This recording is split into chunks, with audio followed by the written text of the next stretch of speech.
tu as une niche, le gros problème, c'est qu'au bout d'un moment, il y a un plafond de verre. Les créateurs doivent devenir des mini-cellules marketing. Et en fait, moi, je suis vraiment une extension de la team. Moi, j'étais pas du tout à l'aise en vidéo. Je faisais que des vidéos ultra gênantes. Je connais mon audience, je connais les formats, je connais les plateformes. Tu ne vas pas avoir de clic sur un podcast. Si tu veux du clic... Putain, ça envoie, hein. Oh ouais. J'ai vraiment l'impression d'être au JT là. Bonjour à toutes et à tous. Ce soir, nous avons le plaisir de recevoir Caroline Mignot, la référence du growth marketing en France. Je te demande pas de traduire, Julien? Ah si, c'est bon, je l'ai celui-là. Salut Caroline, bienvenue. Merci à vous. Alors, Caroline est très connue, mais je vais quand même faire pour certains de nos auditeurs qui ne l'auraient pas aperçu sur les réseaux son petit CV. T'as vu, il a pris sa voix sensuelle ce Le soir. pédigré. Bien sûr. Donc, tu fais tes études de psychosociologie puis de marketing, et après un stage, tu t'installes à New York pendant 8 années, pendant lesquelles tu découvres les principes du growth marketing. Donc, on va beaucoup en parler dans le podcast.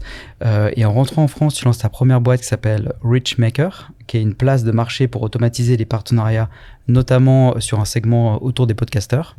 Et tu deviens surtout l'une des figures du marketing en France. Tu as utilisé LinkedIn, puis à un moment donné Clubhouse, qui a eu un réseau qui a bien performé à un moment donné. Que Emric ne connaît tu as pas. pris la marque. Regardez Emric, il voilà. a regardé dans le vide comme ça. Mais Ouais, c'est dire ça n'a pas duré très longtemps non plus. Hein. C'est vrai, mais le temps que ça a duré, c'était Oui, mais bien. Ouais, je suis d'accord. Mais c'était tout le monde dit bien. c'est le prochain Facebook.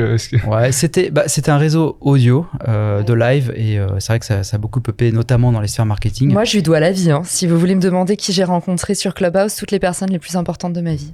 Ah, c'est magnifique. Oh là là, Dont Fabien Ferreira, que tu connais. Ah bah exactement. très beau. Et donc depuis, tu as cofondé Refer, c'est ça, Refer, Ouais. voilà, qui est une plateforme dédiée à la prospection, qu'on appelle la prospection plutôt chaude, permettant de cibler de potentiels clients et de les contacter de la façon la plus efficace possible. Donc tu as aussi ton propre studio de production, The Square, dédié aux marques, pour lesquelles tu conçois des stratégies de communication et tu les mets en œuvre. Et tu as cofondé une agence qui est dédiée aux créateurs qui souhaitent gagner des abonnés, qui s'appelle Agence Personnelle. Donc, tu partages régulièrement ton expertise, tu fais beaucoup de conférences, on te voit beaucoup dans, on va dire, les médias, réseaux sociaux, et tu as mis tout ce savoir dans un livre que je vous conseille, Soul Personal Branding, ça s'appelle From Zero to Hero, bâtir son influence sur les réseaux sociaux. Bienvenue. Sur les réseaux tout court, même. Réseau tout court. C'est Ok. ça que j'aime. Magnifique. Du coup, on a un numéro, on peut dire expert avec toi pour essayer de creuser ces aspects de growth marketing. Et du coup, j'ai une première question pour toi, si tu veux bien, qui est que à la fois de nous raconter ton parcours, on l'a fait un peu succinctement, mais ça fait partie de ta secret sauce, et comment tu es devenue experte dans ce marketing de croissance, growth marketing. Alors déjà, l'histoire commence où je suis en alternance chez Virgin, qui à l'époque était Virgin Megastore. Ouais, et super marque. exactement. Enfin, à l'époque, c'était très hype parce que c'était un peu un temps fort culturel quand il y avait les artistes qui venaient au Virgin Megastore des Champs-Élysées. Comme pourrait dire Julien, c'est un bon test pour savoir l'âge des gens. Est-ce que tu as connu le Virgin Megastore des Champs-Élysées? Et je fais mon alternance là-bas et j'ai beaucoup de chance parce que je tombe sur un tuteur qui déteste les réseaux sociaux et voit très mal, d'un très mauvais œil, l'arrivée de Facebook du coup dans son métier de rédac chef musique. Et du coup, il me dit, la jeune, fais ce que tu veux, occupe-toi des réseaux. Et je me retrouve du coup à 20 balais, même peut-être 19 ans. À ce moment-là, avant d'avoir mon master, je me retrouve en alternance en charge de tous les réseaux sociaux de Virgin. Et du coup, mon taf, c'était de faire des chroniques de concerts, d'aller trop stylé, interviewer quoi. en français et en anglais des artistes. Et du coup, à ce moment-là, je prends du galon et je me rends compte, de l'impact énorme de la création de contenu sur les ventes. Donc, impact média / revenu.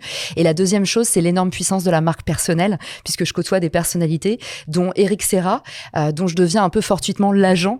Donc, moi, je suis devenue solopreneur, comme on dit, très jeune, puisque en sortant de mon alternance, Eric me propose mon premier contrat C'est freelance. celui qui avait fait la BO du Grand Bleu et tout ça, non? C'est le compositeur de Luc Besson, et dans la musique électronique, c'est un peu un ponte. Et il se trouve que pour moi, ça a été un mentor, parce qu'au sortir de mon alternance, en fait, j'ai mon premier contrat freelance à 20 ans, et je m'occupe de tous les réseaux sociaux d'Eric. Et à l'époque, le métier n'existait pas encore, mais on le connaît aujourd'hui, surtout ceux qui traînent beaucoup sur LinkedIn, c'est le métier de ghostwriter. Donc en fait, j'écris à la place d'Eric, donc j'écris son site, sa bio, toutes ses plateformes sociales. Je suis un peu son attaché de presse virtuel, si tu veux, dans le monde virtuel.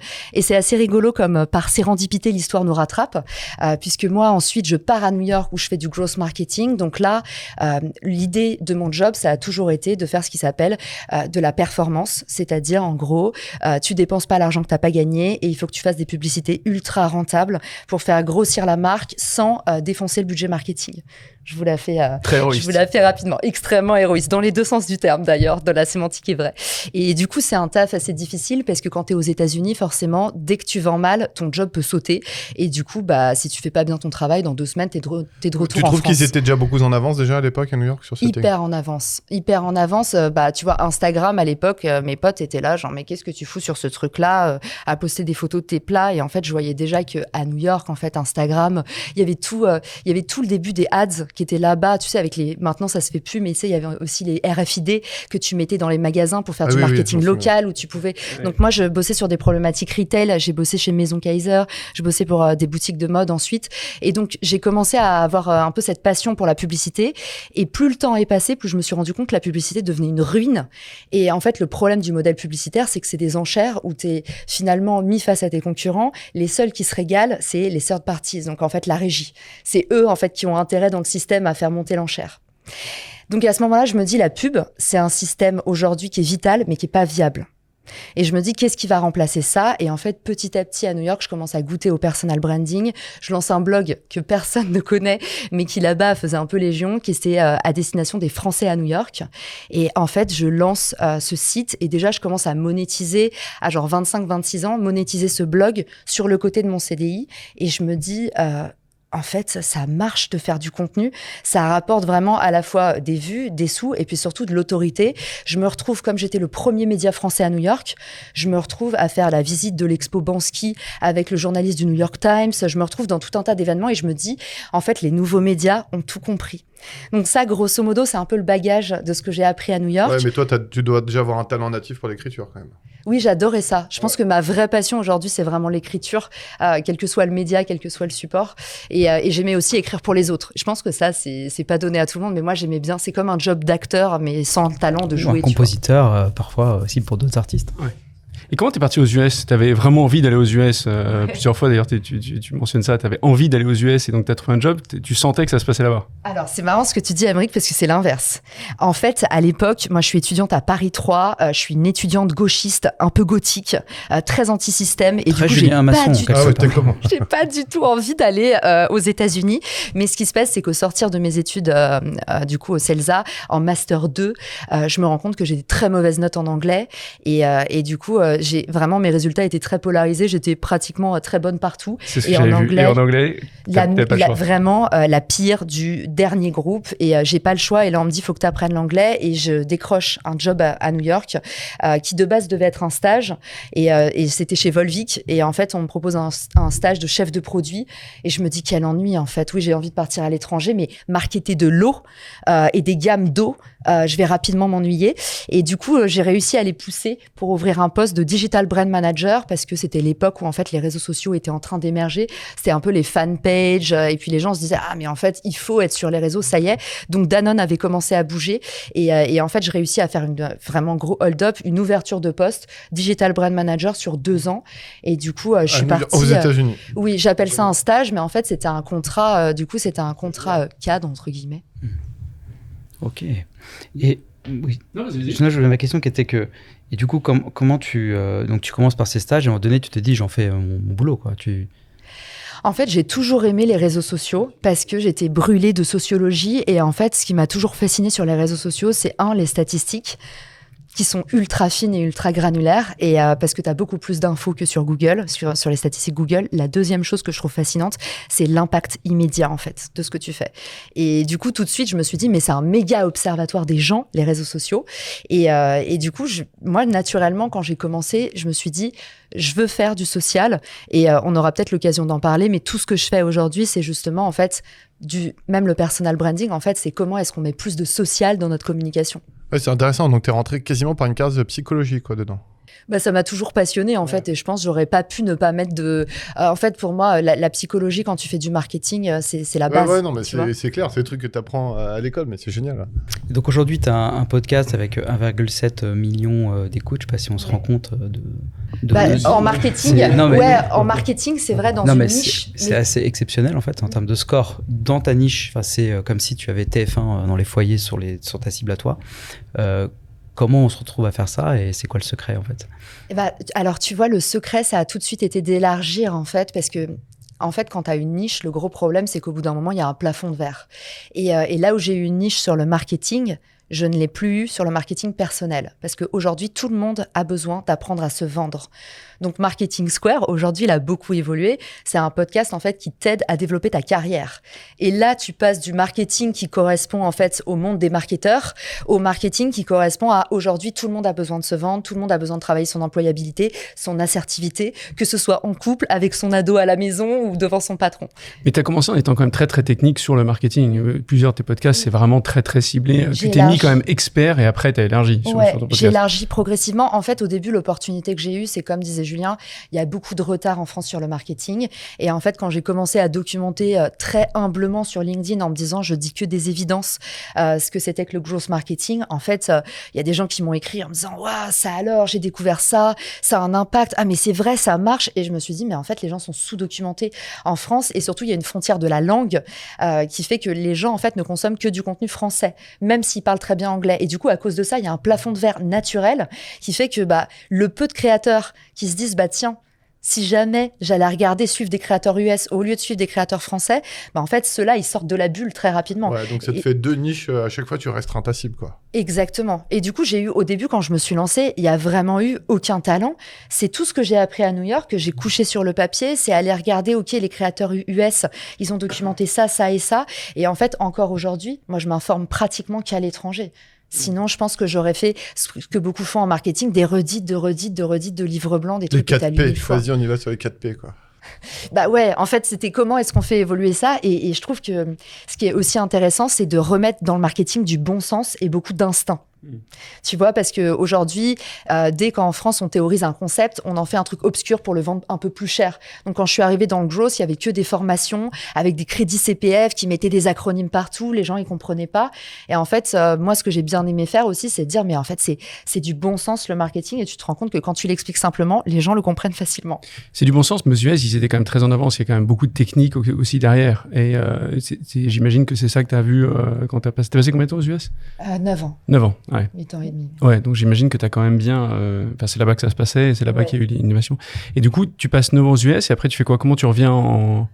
Un gros accident de parcours, une bonne claque, comme on dit, un coup de bambou.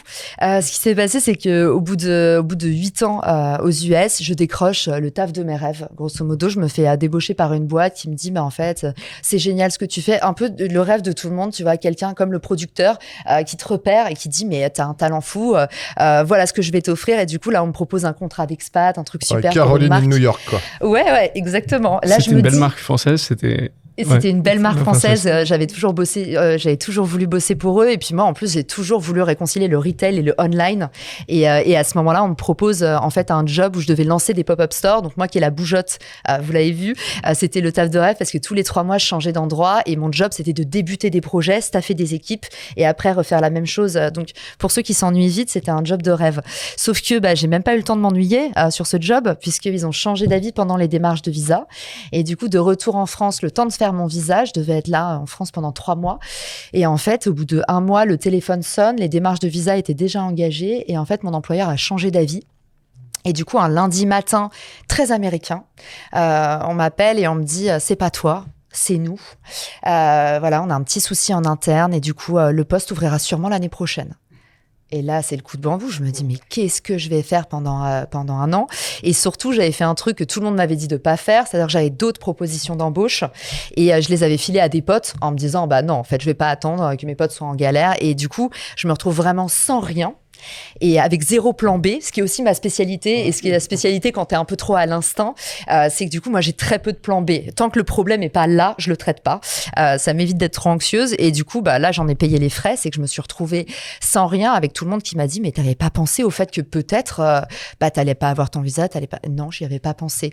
Donc, je me retrouve en France. Je fais ce que j'ai diagnostiqué après comme étant une dépression. Sur le coup, j'ai appelé ça faire la fête, jour et nuit. Mais du coup, j'ai eu une grosse période de de remise en question pendant 3 mois où j'ai carrément pensé à changer de métier. Tellement, en fait, le fait de me faire... Il y a un podcast qui a titré Caroline Mignot virée avant même d'avoir commencé. Et c'est un peu comme ça que je me suis sentie, honnêtement. Je me suis sentie vraiment désaimée. Et à ce moment-là, je me suis dit, bah tiens, je vais en profiter. Je vais faire tous les trucs de ma to-do list que j'ai toujours voulu faire. Être géo au Club Med, ouvrir un club de pilates. Et en fait, j'ai pensé vraiment, si mes parents m'avaient pas dit, Caroline, t'as 30 ans, achète un appartement, trouve un CDI, juste le temps d'acheter un appartement, rassure-nous. Sinon, je pense que je serais partie en vrille. Mais je pense qu'on revient toujours dans la vie, mais on revient toujours au bon croisé endroit. Julien au Pilates, tu vois, ça aurait été quelque chose quand même. J'aurais lancé un studio réformeur et tu vois, ça cartonne comme quoi, finalement, peut-être que ça aurait marché aussi. Et du coup, tu fais quoi quand tu reviens en France ? Bah, je déprime, je bois la journée. Parce que t'es pas reparti à New York, du coup, dans ces fameux 3 mois. Ouais, et puis surtout, il y a eu le Covid. Ah oui, donc t'es jamais reparti après les 3 mois. En fait, je me suis dit, je vais prendre un CDI pour acheter un appart, parce que il faut, pour acheter un appart, pour faire un crédit, tu peux pas être à l'étranger, donc il fallait un CDI. Donc je prends un CDI, je fais un truc que tout le monde m'avait dit de pas faire, j'ai un coup de foudre pour ma manager, et du coup, je choisis le manager sur le poste, et en fait, au bout de 2 semaines, ma manager claque sa dème. Mais en me disant quand même ce truc légendaire qui m'a énormément touchée, elle m'a dit en fait, je voulais te mettre à l'abri. Et en gros, elle me dit, je voulais pas partir sans t'avoir recruté et t'inquiète pas, tu vas être bien ici. Et franchement, c'est un truc, ça m'est resté, tu vois. Et au final, je pense que c'est grâce à ce poste et toutes les frustrations que j'ai eues, puisqu'à ce moment-là, je me retrouve directrice communication. En France, on fait beaucoup l'amalgame marketing-com. Ouais. Et je me retrouve dans un poste où en fait, ça n'a rien à voir avec ce que je faisais avant. On me demande d'organiser des salons, mais il faut pas trop que je parle aux commerciaux. On me demande de faire baisser les coûts d'acquisition, mais il faut pas que j'embête le product. Et du coup, je me retrouve dans une boîte tech où j'ai l'impression d'être la nana qui fait les cartes de visite. Et grâce à eux, en fait, je me suis dit, je vais faire un peu un side project et je vais commencer à regarder. J'avais déjà mis dans mon contrat en arrivant, j'ai toujours fait du consulting sur le côté. Et du coup, j'avais dit, OK, vous pouvez pas me mettre ça comme salaire. Dans ces cas-là, laissez-moi la possibilité de bosser à côté. Et du coup, j'avais un contrat non exclusif. Et du coup, j'ai commencé non plus à faire du consulting, ce que je faisais avant, ou des cours en école, mais à lancer mon side project comme ça pendant le Covid. Ok.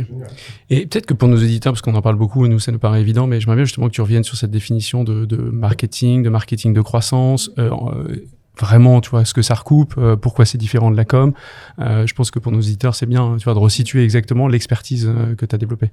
T'as raison. En fait, aujourd'hui, le marketing, même sémantiquement, c'est la rencontre de l'offre et la demande. Donc, en fait, quand on me dit oui, par exemple, je suis un bébé entrepreneur, tu vois, ça fait que 4 ans que j'entreprends. Mais en fait, le métier marketing que j'ai appris aux États-Unis, c'est pareil que le métier d'entrepreneur. En fait, et comment est-ce que tu crées une expérience autour de la rencontre, de l'offre et de la demande. C'est aussi simple que ça. Alors que la communication, pour moi, c'est comment est-ce que tu amplifies le produit fini. Et du coup, je me retrouve dans un endroit en bout de chaîne sans avoir vraiment d'impact sur le produit en lui-même. Et moi, j'ai toujours, quand je faisais du marketing, même quand je bossais dans le B2C, par exemple, on faisait des bijoux, j'avais toujours un lien avec le produit.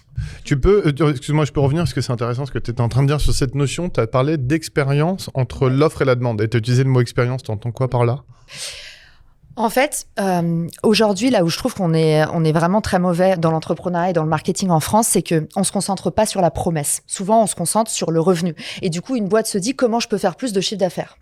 Alors que la promesse marketing, et ce qui fait que les marketeurs sont des bons entrepreneurs en général, c'est que nous, on est obnubilés par la promesse. Typiquement, mon nouveau projet, c'est Agence Personnelle. La promesse de mon agence, c'est de transformer les gens en leaders de leur secteur. Donc en fait, tout ce qu'on développe à l'agence, c'est pas est-ce que ça rapporte des ronds, est-ce que ça optimise la marge, c'est est-ce que ça sert la promesse, est-ce que ça amplifie l'expérience. Et c'est pour ça que pour moi, le mot expérience dans le marketing est intéressant parce que tout ce que tu marketes autour de ton produit, c'est de l'expérience qui sert ta promesse. Et c'est pas comment faire plus de revenus, comment créer plus de recurring. Ça pour moi, tu vois, c'est mettre un peu du mascara sur un cocard. D'accord. Mais du coup, la technique derrière du marketing, comment tu vois le poste aujourd'hui par rapport, et tu viens d'ailleurs, souvent t'accompagnes des sociétés dans leur développement. qu'est-ce que tu vois aujourd'hui? Le marketing pour toi, c'est quoi? Et parce que derrière, il y a quand même beaucoup de techniques, notamment quand tu vas après tous tes podcasts que tu fais sur l'acquisition, sur les taux de conversion. Enfin, après, c'est très data-driven. Hein. On voit quand même que finalement, on a l'impression que c'est du concept, mais derrière, vous êtes très, très, très analytique. Donc, tu peux revenir là-dessus, parce que c'est un peu une expertise que tu as. Surtout les réseaux sociaux, en fait. Si tu regardes pas le comportement des utilisateurs, et d'où l'intérêt, en fait, d'avoir cette approche, tu vois, je déteste ce mot, mais un peu holistique. On l'a trop entendu, ce mot, et pourtant, personne ne le fait, donc on est encore obligé de le dire. C'est si le produit ne parle pas au marketing, qui parle pas à la com, qui parle pas aux équipes growth, en fait, la machine, elle avance pas. Et j'ai beaucoup aimé l'épisode que vous avez fait avec le mec de Lemlist, Charles, qui disait, en fait, c'est du taylorisme, et tu lui disais, mais définis, parce que c'est vrai que c'est pas un mot qui est sexy, taylorisme. On a l'impression que quand on l'a lu, c'était lié à des choses pas terribles. Mais en fait, aujourd'hui, ce parti pris-là, c'est en fait, chacun est excellent dans un petit domaine.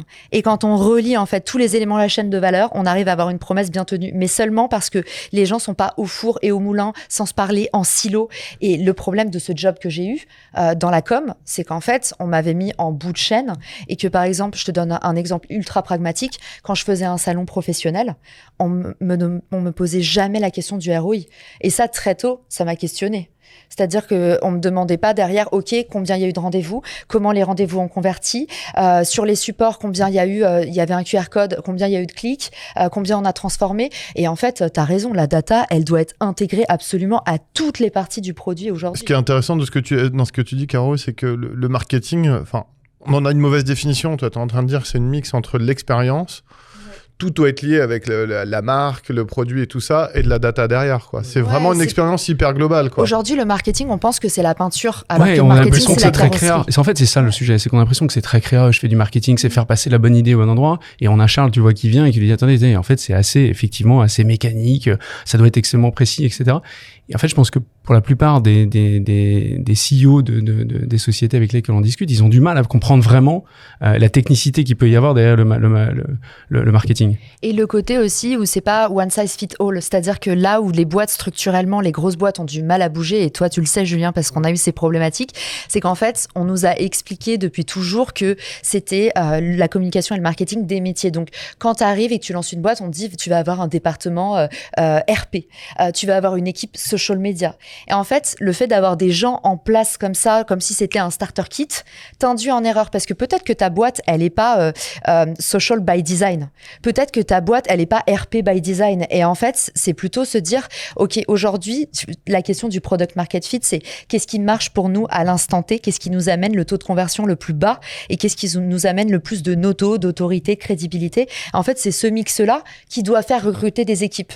Là où les boîtes, j'ai l'impression parfois, en tout cas, l'ancien modèle, c'est OK, il me faut une RP, une community manager, mais ça dépend complètement de l'ADN de ta boîte. Ouais, c'est très transactionnel, quoi. C'est très la pyramide. Bon, il me faut un directeur de la com. Et ça marche plus aujourd'hui. Parce que tu vois, les RP aujourd'hui, par exemple, c'est pas du tout un modèle qui s'applique à tout le monde. Et tu peux nous donner un exemple justement de sociétés que tu as pu accompagner ou de consulting que tu as pu faire où ils avaient justement cette organisation un peu traditionnelle et tu les as aidés à basculer, à revoir leur organisation et un peu les effets que ça a eu?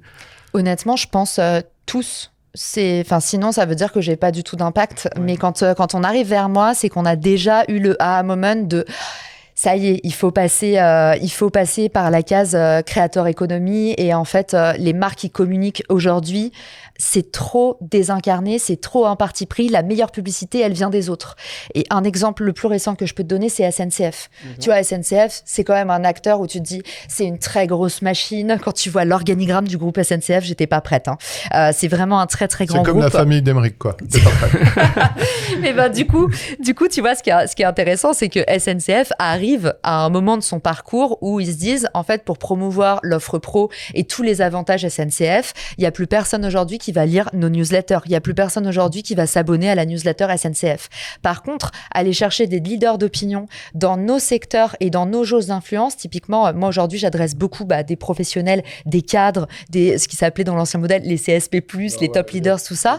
Donc en fait, des gens qui vont acheter par exemple la carte liberté de SNCF, mais qui en fait ont la flemme de lire les brochures qui va aujourd'hui regarder la newsletter SNCF pour comprendre la nouvelle offre? Par contre, on le sait tous, quand tu vois passer un podcast, quand tu écoutes un podcast ou quand en fait sur une newsletter que tu adores et dans laquelle tu trouves de la valeur, que tu as de l'attachement avec la personne du coup qui l'a fait, si là tu vois tiens, grâce à la carte liberté, je peux rebooker un train que j'ai raté et j'ai la garantie de rentrer chez moi même sur un train complet, tu dis mais parce qu'en fait le tone of voice il est différent, donc il crée de la confiance et en fait l'avantage il est incarné.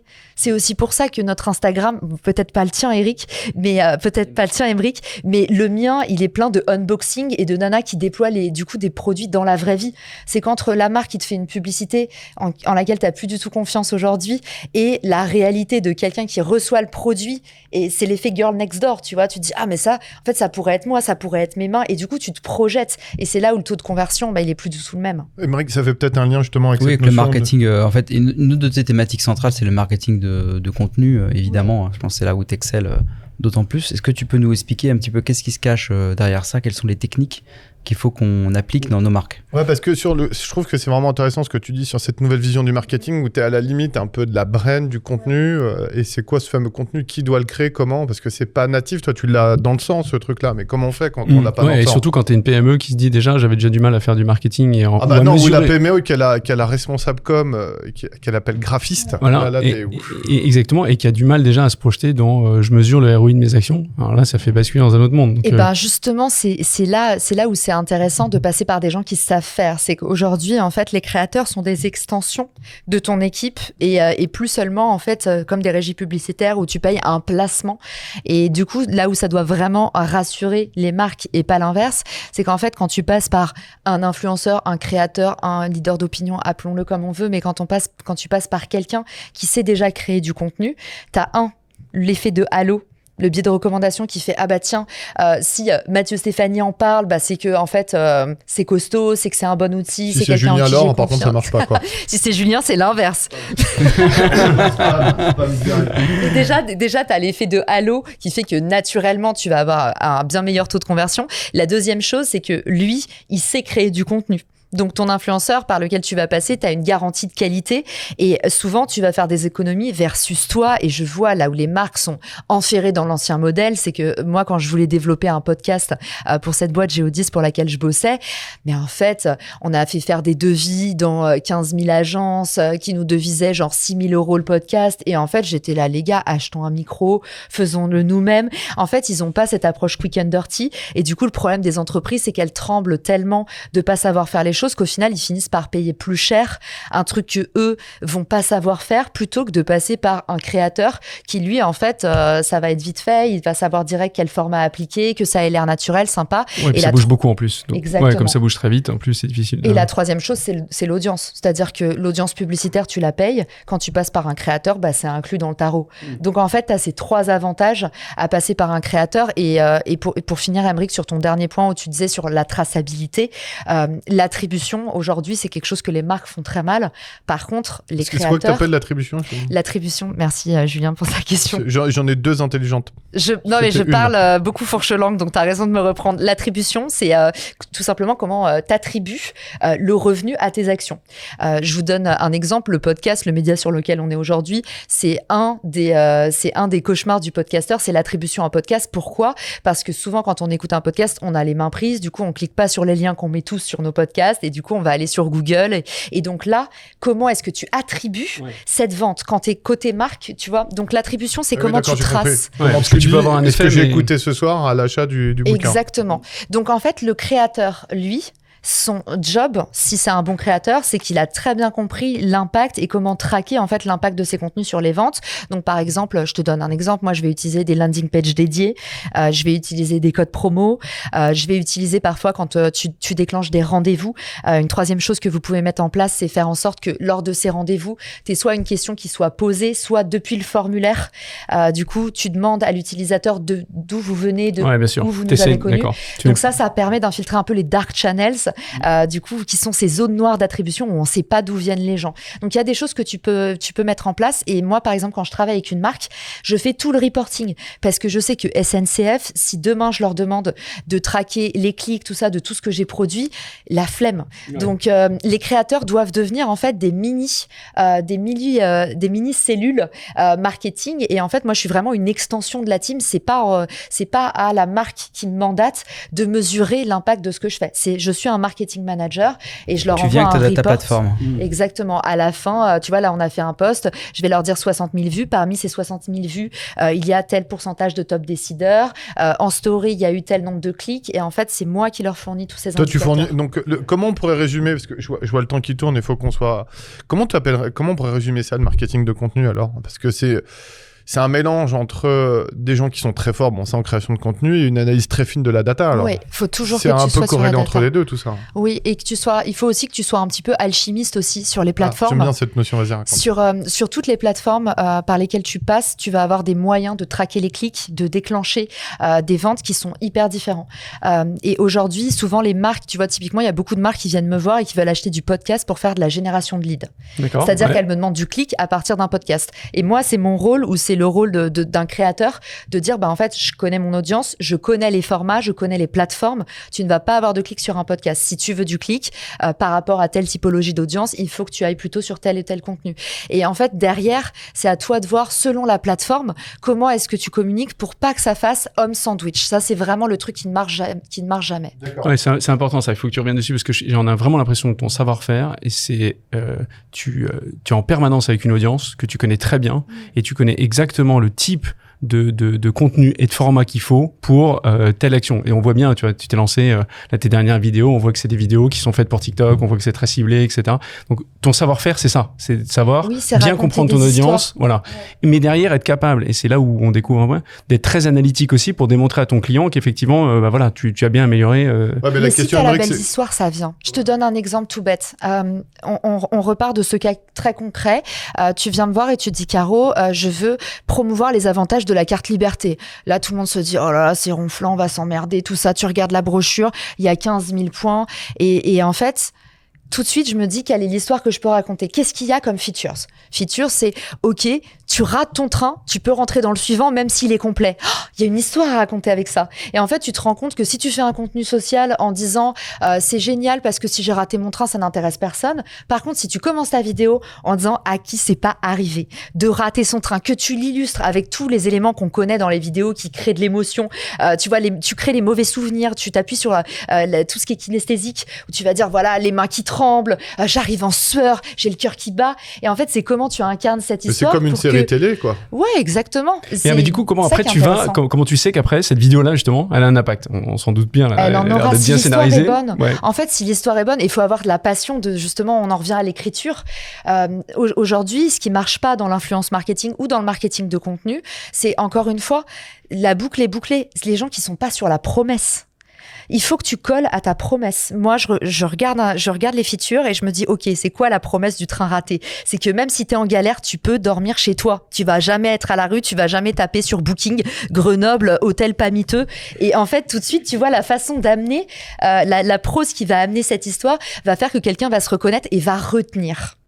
Et donc, si on n'arrive pas à poser les mots, il y a l'agence personnelle pour nous aider. Exactement. Il y a l'agence personnelle. Et c'est très dur de poser des mots. Toi, c'est natif chez toi. Je le sais, tu déclenches les punchlines à la vitesse de l'éclair, mais très compliqué quand tu l'as pas fait, quoi. Je pense que c'est un entraînement aussi. Et tu vois, ce qu'on dit beaucoup, nous, à l'agence personnelle, c'est il faut déjà s'être entraîné soi-même, avoir beaucoup travaillé. Plus t'as de matière, plus t'es bon quand t'es encadré par une agence. Le taf le plus dur pour les agences, et nous, souvent, ces clients, on les prend pas, c'est ceux qui ont rien commencé du tout. Parce qu'en fait, si on n'a pas de matière, on va aller beaucoup moins vite et on va moins bien tenir notre promesse. Tu vois, on en revient encore à ce truc qu'on calcule tout le temps, c'est à quel point on va pouvoir servir cette promesse. Et je pense que pour tous ceux qui nous écoutent aujourd'hui, il y en a plein qui sont pas dans le cas où ils peuvent investir dans une agence.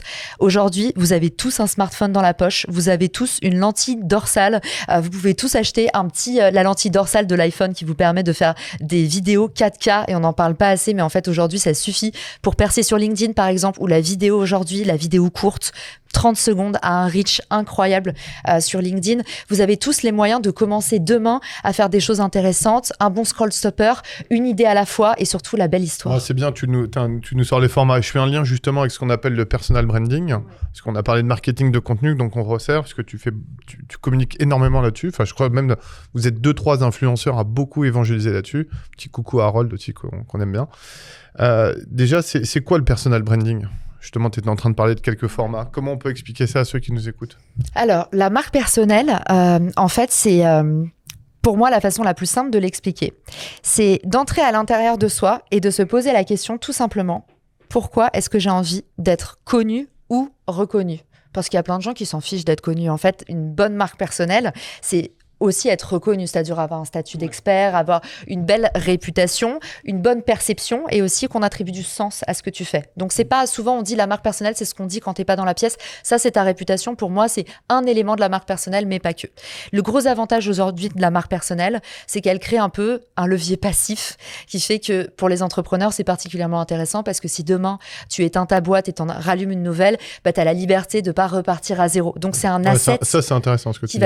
C'est une ressource qui va te servir toute ta vie, mais c'est aussi réseau, intéressant pour les salariés. Ouais, et je trouve on le voit aussi de plus en plus, même au niveau des gros groupes, où le patron communique aussi beaucoup sur lui, il se met de plus en plus en avant. Et d'ailleurs, tu vois, sur les réseaux sociaux, c'est important parce que c'est ce qui donne une vraie dynamique pour la boîte. Donc, il y a aussi beaucoup de personal branding de CEO en disant, moi, en tant que CEO, j'ai envie d'être reconnu pour ça, j'ai envie de montrer mon expertise. Tu vois, beaucoup de CEO qui viennent pour faire des podcasts. Ouais, ou tu vois quelqu'un comme Pascal Diemurger de Maïf. Ça fait des années, ça fait 20 ans qu'il communique très fortement sur son métier, tu vois. Du coup, tout le monde connaît la Maïf. C'est intéressant. Et ils font beaucoup d'influence aussi. Et c'était bien avant que, je pense, les vagues d'influence commencent. Ouais. C'est ça que ça devait être très important pour lui, probablement. Les leaders ont besoin absolument d'incarner ce qu'ils font. Et je pense que même à l'intérieur des entreprises, on le voit avec ce qu'on appelle maintenant l'employee advocacy. Je m'explique, Julien. C'est le fait que demain, tes employés en fait vont devenir, et ils le sont déjà un petit peu aujourd'hui, vont devenir les principaux canaux de communication de ton entreprise. Plus il y a d'IA dans nos vies, plus on a l'impression que finalement il y a moins de vrais. Donc on va devoir mettre des vrais humains. Et en fait aujourd'hui, toutes les entreprises qui ont déjà parié, vous avez eu Lemlist, c'est un brillant exemple de justement qu'est-ce que ça fait l'employee advocacy. À la fois ça starifie tes employés, donc finalement ça les incarne davantage, ça les ancre dans l'entreprise. Ça leur donne des moyens derrière d'être plus fiers de leur expertise aussi. Donc, c'est aussi un bon levier d'assertivité. Et la troisième chose, c'est que c'est un canal organique, donc non payant, incroyable pour ta marque, que ce soit pour recruter, faire connaître ton produit ou asseoir ton autorité. Donc, l'incarnation va devenir capitale à tous les niveaux. Cette notion de personal branding, je trouve que vous êtes quelques-uns à l'avoir démocratisé, en tout cas sur LinkedIn. Je ne parle pas d'Instagram, on va le mettre un peu de côté. Comment tu réussis à faire ça quand tu démarres ? Enfin, tu vois, quand parce que c'est pas facile. Exactement, tu te dis, j'aimerais bien effectivement m'exposer, mais t'as pas non plus envie de t'exposer inutilement. Mais non, mais même savoir écrire. Quand tu vois Arthur, tu connais, qui a un pote, il fait 100 000 je sais pas, likes. Toi, t'as combien de followers sur ta page LinkedIn ? 135, ouais, je crois. Tu vois, donc quand tu pars du début et que tu vas... C'est une ville. C'est quoi comme ville ? 130 000 ? C'est presque Lyon. Bon, voilà, t'as Lyon qui te suit. Comment on fait ça, quoi ? C'est quoi les tips ? Comment on s'y met, quoi, à faire du personal branding ? La première chose, et je pense qui bloque beaucoup les gens, et là où avec Arthur, justement, on s'est rendu compte que c'était puissant, c'est l'effet girl or boy next door. C'est-à-dire, en fait, les gens, ils en ont ras-le-bol des experts. Ils n'ont pas besoin que tu leur apprennes la vie ou que tu leur donnes des grandes leçons. Donc, c'est créer du contenu vulnérable, c'est-à-dire du contenu où tu oses parler à la première personne, dire je et pas on ou nous. Donc ça déjà, ça crée du contenu beaucoup plus polarisant et ça va faire que les gens se disent ah bah il mouille le maillot. Donc ça c'est quelque chose qui est très remarqué sur les réseaux sociaux, particulièrement sur LinkedIn où en général on tremble un peu de bouger un ongle. Ouais, c'est très sage, quoi. Ouais, la deuxième chose je pense c'est pour vaincre un peu la peur du jugement. Aujourd'hui, les gens, quand ils te suivent, ils veulent apprendre quelque chose, mais apprendre quelque chose dans lequel ils se reconnaissent. Et du coup, le pouvoir de faire du building public et d'avoir d'arriver en disant, bah là, en fait, j'ai compris ce truc-là, c'était pas évident parce que j'ai traversé tel ou tel challenge. Et typiquement à Arthur Aubeuf aujourd'hui, qui va parler d'environnement. Il n'arrive jamais en disant plus de 100 millions de gaz à effet de serre ont été... Il arrive en disant pendant des années, j'ai jeté mes pots de banane par terre. Et en fait, tout de suite, tu vas te dire, 1, c'est de la vulnérabilité, 2, c'est incarné, et 3, il nous raconte une histoire, il y a une transformation. Et il se met en fait dans la peau de l'humain lambda au lieu de se positionner en position haute. Et ça, c'était le rôle des égéries pendant des années. Et les gens s'en fichent. C'est pour ça qu'il y a autant de télé-réalité maintenant. Et quelque part, c'est vrai que ça nivelle le niveau vers le bas, mais ça nous apprend quelque chose. C'est qu'aujourd'hui, les gens, ils ont envie d'une communication à leur niveau, très horizontale. Et je pense que ceux qui arrivent bien à percer sur les réseaux sociaux comme LinkedIn, c'est ceux qui t'apprennent des choses sans se mettre en position haute. Ah oui, c'est super intéressant. C'est-à-dire que tu te la joues pas le sachant. Ouais. Mais tu es plus mais tu diffuses quand même beaucoup de techniques. J'ai écouté pas mal de tes podcasts. C'est quand même, tu rentres quand même beaucoup dans la technique, etc. Donc certes, il faut donner l'impression que c'est accessible, mais en parallèle, tu diffuses quand même du contenu qui est très intéressant et qui est de plus en plus approfondi. C'est vrai, mais Aymeric, si tu as écouté Marketing Square, il y a quelque chose qui revient souvent. Souvent, on me dit, en écoutant Marketing Square, c'est marrant parce que parfois, on a l'impression que tu en connais plus que ton invité. En fait, aujourd'hui, ce que j'essaye de créer quand on fait une thématique, c'est toujours créer un espèce de ping-pong où je veux challenger. En fait, mon invité n'est pas le sachant. Il arrive et parfois, je vais lui poser des questions bêtes qui vont le déstabiliser. Parfois, je vais dans son sens. Parfois, je vais lui dire que je suis pas d'accord. Et en fait, c'est ça qui manquait aussi, je trouve, dans le monde des podcasts. Quand j'écoutais des podcasts, j'étais là, c'est une interview, mais c'était un ping-pong où je savais à la fin qu'il y avait un qui avait raison, un qui avait tort. Et ce que j'aime beaucoup, justement, dans Marketing Square, c'est mon invité, parfois, je le challenge. Alors évidemment, l'idée, c'est pas de boxer quelqu'un ou de remettre en question son expertise. Jamais je ne fais ça. Mais par contre, je veux toujours créer cette horizontalité où c'est pas celui qui sait, c'est ah oui, mais ça, mais alors pourquoi ça? Je me mets toujours dans la position de l'auditeur et parfois je pose des questions à laquelle j'ai déjà la réponse, mais parce que je suis dans l'empathie de la personne qui écoute et qui a pas forcément compris, comme quand là, Julien, il me fait répéter 1 ou 2 termes que peut-être il connaît, mais il va se dire dans la position de l'auditeur, c'est très important qu'on revienne là-dessus. Mais tu vois, c'est sa force. Et je pense que les gens, ils te suivent aujourd'hui plus pour ce que tu sais, mais plutôt pour ce que tu leur apprends. Et pour bien apprendre aux gens, il faut réussir à être dans cette posture d'horizontalité. Ouais, c'est intéressant ce que tu dis. Donc pour toi, horizontalité, c'est quoi? C'est juste accessibilité. C'est comme si je te parlais, là, en one-to-one, mais hors réseau, quoi. Et c'est, je pense, ce qui énerve aussi beaucoup dans cette guerre ancien-nouveau modèle. Ce qui énerve beaucoup, c'est dans le domaine de la formation. Je sais pas si vous l'avez déjà entendu, mais il y a beaucoup de gens qui s'offusquent, qui se disent, mais en fait, moi, je suis expert de telle thématique depuis 15 ans. Par exemple, ça fait 15 ans que je suis expert LinkedIn. Et en fait, ce jeune vient d'arriver, il est sur LinkedIn depuis 6 mois et il sort sa formation. Il n'a pas la légitimité.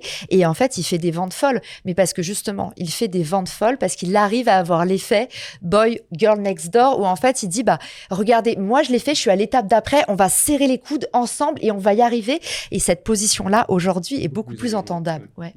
Il faut juste bien l'amener intelligemment et trouver le style qui va avec aussi.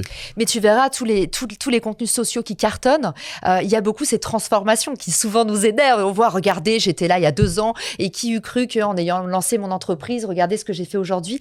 Ça, c'est intéressant, tu vois. Ouais, ce qui est intéressant, dans les posts, tu les regardes, je suis sûr que je viens la photo de 2 ou 3, j'arrive à reconnaître qui est en train d'écrire, quoi. Et c'est ça qui est clé aussi. Oui, il y a un petit touch quand même. Encore une fois, il faut savoir un peu rédiger quand même. Et du coup, si tu peux nous ouvrir sur tes prochains projets, tu en as un petit peu parlé à ces agences personnelles. Ouais. Donc, c'est quoi l'ambition que tu as sur cette boîte? Comment tu vois les choses dans les prochaines années? De toute façon, ça n'arrête jamais, non? La promesse, ça n'arrête jamais. Agence personnelle, c'est vraiment mon bébé. Donc, j'ai vraiment, pour le coup, c'est mon projet où, tu vois, de base, déjà, l'histoire est marrante. Agence personnelle est née parce qu'il nous fallait beaucoup de cash pour alimenter Refer. J'ai lancé un SaaS, un logiciel. Ceux qui ont des logiciels et qui écoutent le podcast savent à quel point c'est difficile de monétiser rapidement un SaaS. Du coup, ce que j'ai fait, c'est que je me suis dit, on va créer un side project qui va être une vache à lait et qui va permettre en fait d'injecter immédiatement. Arnaud Gazet, mon associé, cofondateur et mon époux. Oui, c'est ça ton associé. Ouais. Okay. Du coup, on s'est dit comment est-ce qu'on peut faire pour amener un maximum de cash très vite pour du coup développer notre logiciel. Et en fait, tu vois, ça c'est une vraie leçon d'entrepreneuriat. C'est parfois, tu essayes de construire sur des sables mouvants alors qu'il y a un terrain bétonné en face. Et en fait, en lançant Agence Personnelle, cette boîte nous a explosé entre les mains. Cette boîte, c'est un vidéographe qui vient un jour chez moi. Moi, j'étais pas du tout tout à l'aise en vidéo. Je faisais que des vidéos ultra gênantes. J'arrivais bien à faire du live, mais comme je suis très extravertie comme Julien, quand tu me mets dans une salle toute seule face à une caméra, il y a pas d'énergie, il se passe rien et j'étais hyper cringe. Du coup, ça ne marchait pas. Et du coup, ce mec arrive, sort de nulle part, m'envoie un message sur LinkedIn en me disant est-ce que je peux venir chez toi réaliser 10 vidéos. J'appelle un pote en commun, il me dit le mec il défonce, vas-y Caro, si te le propose c'est canon. Il vient, il me dit il faut que tu sois sur Instagram. J'y croyais pas. Aujourd'hui, Instagram est mon principal canal d'acquisition. Moi, je te suis sur Insta maintenant. C'est mon principal canal d'acquisition et c'est le canal qui me ramène le plus de sous aujourd'hui. Donc c'est assez. En plus, tu as trouvé un format pour le coup, tes oui. petits tips, bing, bing, bing. En un an, et ça fait qu'un an et demi que je suis sur Instagram. Il y en a un ou deux qui m'ont fait sourire parce que je les ai vécus. J'aime pas beaucoup TikTok. Je l'utilise vraiment. En fait, mes vidéos les plus mauvaises, vous les verrez sur TikTok. Parce que c'est là où je mets un peu les vidéos où je me dis, je suis moyen sûr. C'est un peu mon crash test TikTok. Tu regardes si ça prend et tu reprends. Exactement, après, tu les rebalances sur Insta, celles qui marchent. C'est les mêmes formats. Parce que j'ai pas TikTok, mais c'est les mêmes formats, non? Oui, c'est les formats. Mais c'est l'audience qui est un peu. C'est plus jeune, TikTok, non? Bah, ça dépend. Je trouve que c'est surtout une audience qui a moins d'attente et je pense que c'est pour ça aussi que ce projet m'excite moins. Je trouve ça moins quali, honnêtement. Le temps d'attention sur TikTok, il est pas fou. Et donc, il vient, il fait les vidéos et alors, du coup, en quoi ça change? Il me lance. Donc moi je lui dis je veux pas enlever mon compte Instagram. À l'époque j'avais un truc de Zouz, j'avais un Instagram de nénette avec que des photos en noir et blanc un peu artistiques. Et du coup je lui dis non je veux pas écraser mon Instagram. Il me dit ok je vais juste poster 2 vidéos. Ok il me ramène genre 5000 abonnés en 2 vidéos. On tape le 1 million de vues. Et là je dis ah oui quand même c'est puissant ton truc. Et du coup je dis ok je veux bien enlever mes photos à la con. Et sur LinkedIn pareil un impact de fou. Et je fais un post pour le remercier parce qu'il m'avait fait tout ça gratuitement. Et là tu te dis le mec déjà il est bon tu vois ça c'est les bons. C'est en fait il me dit rien à foutre je te demande rien, mon truc ça marche, je veux juste utiliser en use case. Je fais un post LinkedIn, il fait rentrer 20 000 balles de CA et il habitait à Toulouse et il me dit Caro j'ai pas de studio, est-ce que je peux mettre mes clients chez toi? Et en fait, de base, on a fait un partenariat. Mes potes ont commencé à se battre pour avoir de la place, du coup, dans agence personnelle. Et là, j'ai dit la place pour que tu les accompagnes. En fait, Clément avait plus de bande passante, mon associé, parce que, enfin voilà, mes potes voient mes vidéos et se disent, mais c'est un truc de zinzin, j'en veux aussi. Et là, je me dis, attends, Caro, tu serais bête, fais-en un associé, parce que moi, j'avais un studio qui était honnêtement un ego trip et j'en avais pas besoin tout le temps. Et du coup, ce qu'on a fait, c'est qu'on s'est associés.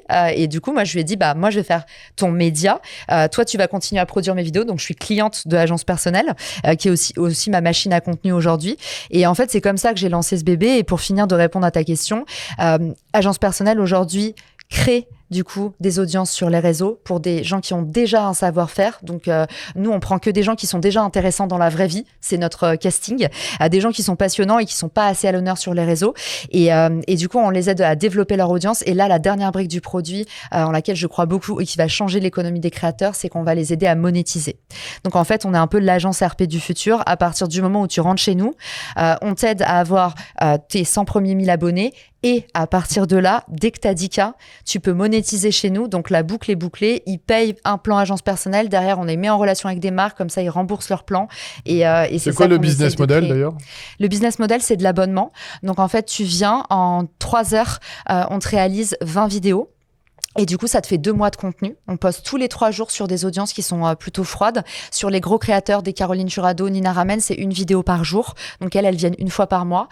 Et du coup, derrière, on te présente des marques. Et ça, c'est aussi dans la créateur économie. Il y a pas de classe moyenne, en fait. Il y a que des gros créateurs qui prennent tous les leads et qui les redistribuent pas. Et en fait, ce qu'on fait, c'est que nous, nos top créateurs, on crée un effet en cascade où tous les leads, toutes les demandes de conférences, tout ce qui rentre, tout ce que prennent pas les gros créateurs, on les redistribue aux petits et du coup c'est vraiment pas con, ouais. Ça ruisselle et les petits du coup cartonnent beaucoup plus vite. Et du coup en filigrane ce que tu veux dire c'est que du coup tu fermes ou tu vas fermer je sais pas la première société de produits, c'est ça que tu dis? Que tu dis pas mais que tu Richmaker du coup que j'avais automatisé, qui me demandait pas beaucoup de temps, mais aujourd'hui en fait par rapport à agence personnelle par rapport au projet, et puis là le projet s'envole. C'est la sérendipité. Tu vas là où ça. Ouais, puis c'est un beau message pour les sociétés de services, de conseil en fait. On peut scaler ce type de business. Bien sûr, et il y a du product, on aura peut-être l'occasion d'en parler dans un autre podcast, mais il y a du product dans notre modèle agence, et ça c'est intéressant aussi, on est en train de mettre du scale dans agence personnelle. Pour terminer et conclure, parce que on pourrait te parler pendant des heures tellement c'est passionnant les sujets. Alors tu vois, j'aimerais bien changer la question parce que à chaque fois on dit qui c'est que tu pourrais nous recommander. Non, c'est qu'est-ce que tu pourrais nous recommander. Maintenant t'as fait exploser ton podcast, qu'est-ce qu'on peut faire pour faire exploser le nôtre? Moi j'ai retenu un conseil, c'est quand même d'être un peu plus mainstream dans l'audience. Ça c'est un premier truc. T'as d'autres tips comme ça pour Parce que nous, par exemple, on n'a pas beaucoup de commentaires. Enfin, tu vois, l'audience a grossi, mais pas de manière exponentielle, quoi. Alors, c'est quoi ton objectif numéro 1 ? Parce que là, tu m'en as donné beaucoup. Par exemple, tu me parles d'engagement, des commentaires. À côté de ça, j'imagine que tu veux de la visibilité et des écoutes. Ah, c'est une bonne question. Faut que tu choisisses. La promesse. Non. Sinon, je peux revenir, mais ça prendra 2 heures. Ouais, et ça sera fait. Enfin, voilà. Non, moi, je pense que ce serait vraiment d'être plutôt mainstream. Tu vois, de toucher tout le monde sur un sujet comme ça. Ok, vidéo verticale. Je te prescris vidéo verticale, format 30 secondes, que tu cross-postes avec tes invités. Tu choisis des invités qui ont de l'audience, de préférence sur le canal que tu veux viser. Tu les invites sur un sujet qu'ils n'ont pas déjà poncé 1000 fois. Et puis surtout, tu soignes tes accroches. Et là, tu vas avoir une découvrabilité de malade. Instagram, pour moi, pour vous donner un ordre d'idée, c'est 5 millions de vues par mois, juste sur mon perso, hors Marketing Square Podcast. Ouais. Donc Instagram, ouais. Ouais, et mon profil perso est en perfusion de Marketing Square Podcast. Ça veut dire que tout ce que je poste sur mon perso et sur lequel j'investis beaucoup de contenu, hop, je cross-poste avec mon podcast et du coup, j'ai 25 000 abonnés le jour où je veux revendre Marketing Square. Excuse-moi, ce que tu appelles cross-post, c'est en fait, tu mets en collaborateur le créateur plus ton podcast. Et du coup, ça fait un effet vase communicant où tu vas taper 3 audiences au lieu d'une. Et ça, c'est hyper puissant pour croître et du coup, faire beaucoup d'écoutes. Et le gros avantage de la vidéo verticale, c'est que tu vas pouvoir le distribuer partout. Aujourd'hui, sur LinkedIn, en moyenne, sur une vidéo, je fais 50 000 vues. La vidéo, c'est sur les petits profils, c'est encore plus que... Moi, c'est x2. Mais sur les petits profils, on fait du x10. On a des profils de créateurs qui sont lancés sur LinkedIn vidéo verticale et qui ont gagné genre 20 000 abonnés. C'est énorme grâce au feed vidéo LinkedIn. Pour ceux qui ne sont pas très LinkedIn, il faut leur donner le tips. Il y a un feed vidéo qui est apparu sur tous les mobiles qui fait que le contenu vidéo en vidéo courte est double distribué sur l'application. Donc, c'est une vraie chance d'émerger pour ceux qui n'ont pas réussi. Et puis on n'est pas encore sur Insta. On a fait 1 300 000 sur un post vertical, enfin sur une vidéo verticale. Le gars de l'Emlist. Ouais. Mais pour le coup, l'avantage de la vidéo verticale, tu le mets partout, tu le mets sur YouTube et ça va faire en fait sur YouTube, il a bien pris. Ouais. Et sur YouTube, un extra tips aussi pour ton contenu long. Tu peux mettre des related videos. Ça, peu de gens le savent parce que c'est sorti en septembre. Et en fait, ça veut dire qu'à la fin de ton Reels, à la fin de ta vidéo courte, tu rebascules vers ton contenu long. Donc, les gens restent pas comme dans TikTok, prisonniers du feed et ils voient quelqu'un d'autre après. C'est tu les as accrochés avec ta vidéo courte, tu veux voir l'interview complète et tu peux directement cliquer. Donc, related videos pour les shorts c'est très et les bien Reels. pour avoir le long derrière. Ouais, très bonne idée. C'était génial. Hyper bien. Bon, génial. Tu nous recommandes qui ? Merci beaucoup. Tu veux quand même ta réponse. Ah ouais. On a déjà recommandé 2 tout à l'heure. Ouais, si vous voulez du scale, je sais que c'est méthode to scale. Si vous voulez savoir comment on scale une agence et on scale de la viralité, parce que chez Agence Personnelle, on a inventé un métier qui s'appelle Virality Expert. Vous pouvez recevoir Clément, mon associé. Si jamais vous voulez parler podcast, Thomas Benzazon, du coup, ou Olivier merci Mathieu, d'ailleurs, merci, tu m'avais recommandé auprès de Thomas, c'est celui qui fait The Next 40. Ouais, exactement. Je pense que vous allez bien vous entendre. Et si vous avez d'autres thématiques en particulier, je pourrais vous donner d'autres noms, mais là, comme ça, à chaud, c'est ce qu'on Super, écoute, un grand merci. Merci beaucoup, c'était excellent. Merci bien. Merci à vous. Bravo.